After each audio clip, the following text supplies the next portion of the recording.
이번 시간에 우리 세션 계층에 대해서 같이 한번 살펴보도록 하겠습니다. 자, 우리 세션 계층이요. 세션 계층은 뭘 보고 얘기하냐? 내가 만약에 상대방이랑 이제 송수신 할 거예요. 데이터를 송수신 할 때 상대방과 내가 서로 이제 대화를 할 수 있게, 통신할 수 있게 서로 이제 연결을 시켜주고 그 연결을 이제 유지를 시켜줘야 되겠죠? 그게 이제 우리 세션 계층이에요. 좀 더 이제 쉽게 얘기하게 되면 나한테 이제 전화가 들어왔습니다. 근데 모르는 번호예요. 그래서 일단 전화를 받았습니다. 받았더니 광고성 전화예요. 어떻게 해요? 바로 끊어버리죠. 그러면 연결이 안 되고 대화가 이제 안 되는 거죠.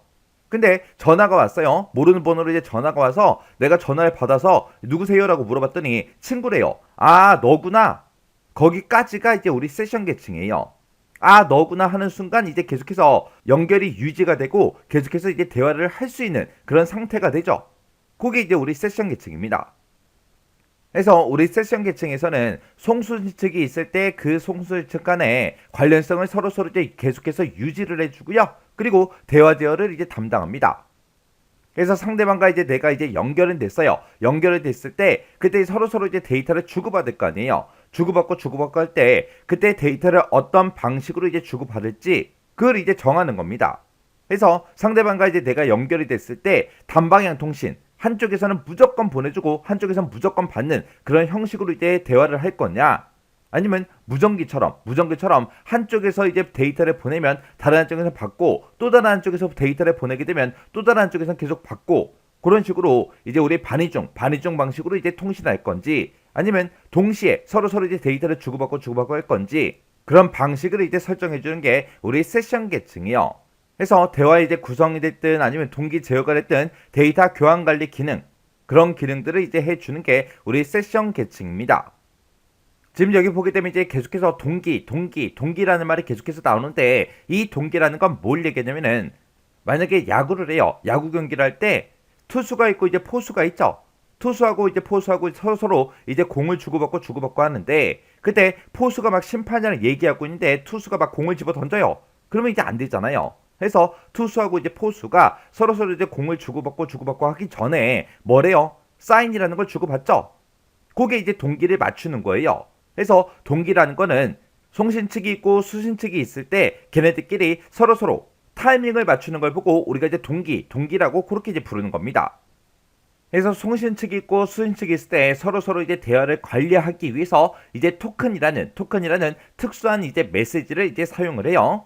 그때 이제 송수인 측 간에 데이터를 이제 전송할 수 있는 그런 권리를 제공해 주는 걸 보고 우리가 이제 데이터 토큰 그렇게 이제 부르는 거고요. 그리고 송신과 이제 수신측 간에 서로 이제 연결을 이제 해제하기 위해서 사용하는 그런 토큰이 있는데, 그런 토큰을 보고 우리가 이제 해제 토큰 그렇게 이제 부르고요.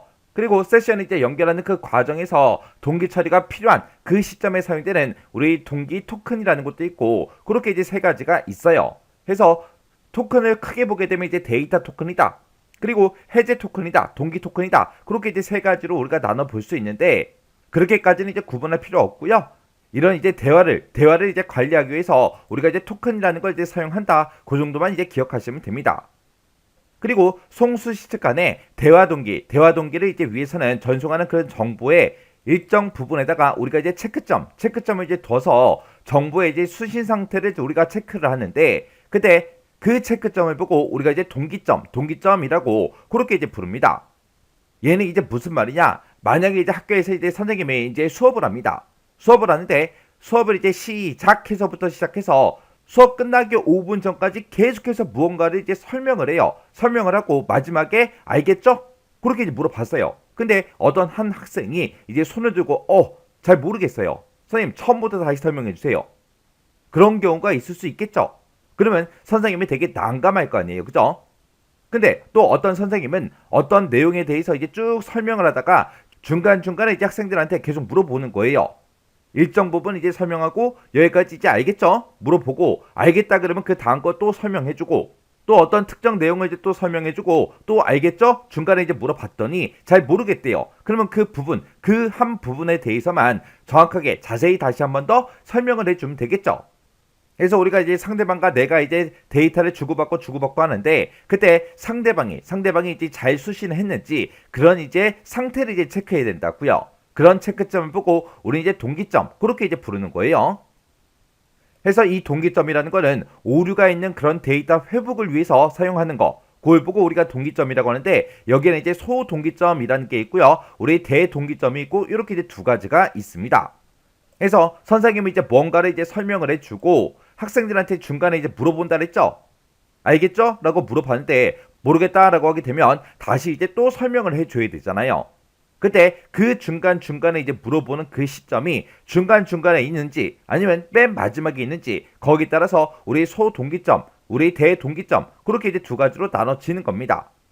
만약에 우리가 이제 어떤 특정 데이터를 우리가 이제 다운로드 받다가 중간에 이제 오류가 발생했어요. 해서 오류가 발생해서 내가 껐다 켜서 이제 다시 들어가서 다시 다운로드 누릅니다. 다운로드를 땅 하고 눌렀을 때 그때 이제 이어받기를 하시겠습니까? 라고 물어보죠. 그게 이런 동기점이 설정이 돼 있기 때문에 우리가 이제 이어받기가 이제 가능한 거예요. 자, 그럼 요 소동기점, 대동기점 요거 좀 이제 살펴보자고요. 자, 우리 소동기점 이제 대동기점이요.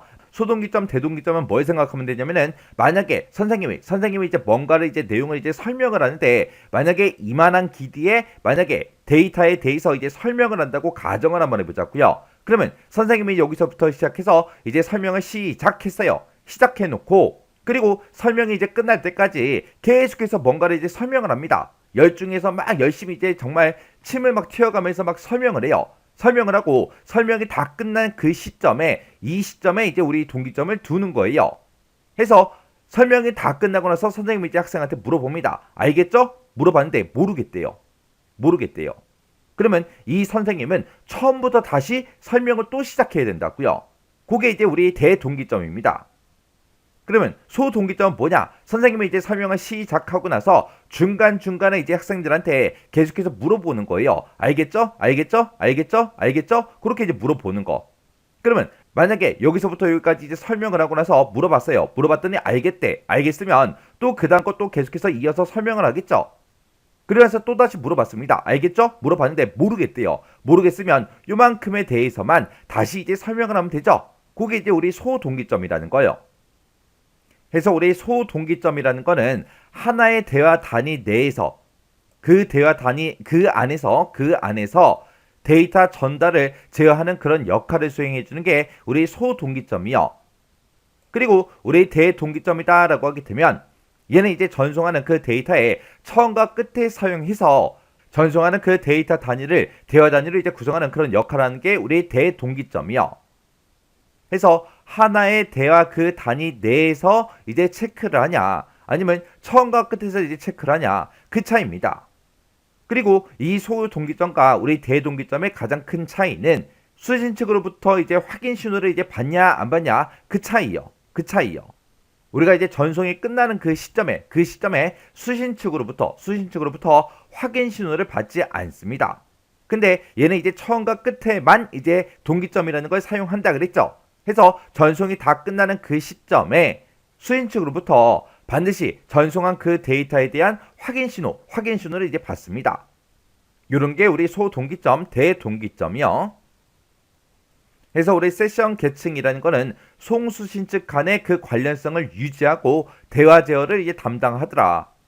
그래서 대화 구성이나 이제 동기 제어 그리고 데이터 교환 관리 이런 기능을 수행해 주는 게 우리 세션 계층이고요. 그리고 송수신 측 간에 우리 데이터 전송이 됐든 연결 해제가 됐든 동기 처리가 됐든 이런 것들을 할 때 뭐를 사용한다? 우리 토큰이라는 게 이제 사용이 되더라.